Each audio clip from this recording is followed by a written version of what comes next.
First thing I do is I try and stretch him out like this. But let's say he doesn't like that and he steps back in.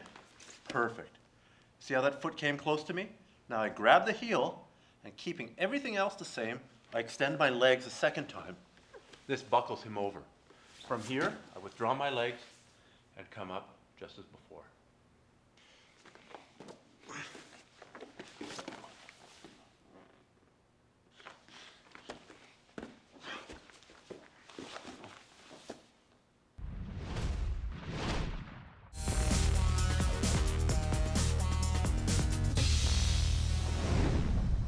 A major part of this technique is obviously grabbing the heel.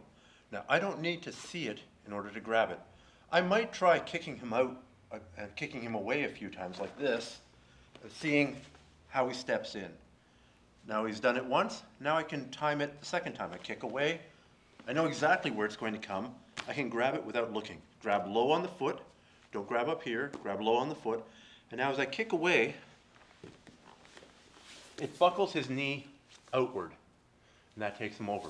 Once again, as you come up, posture up, have a knee over, go to double unders, or keep your elbow in. Don't get caught in the triangle choke.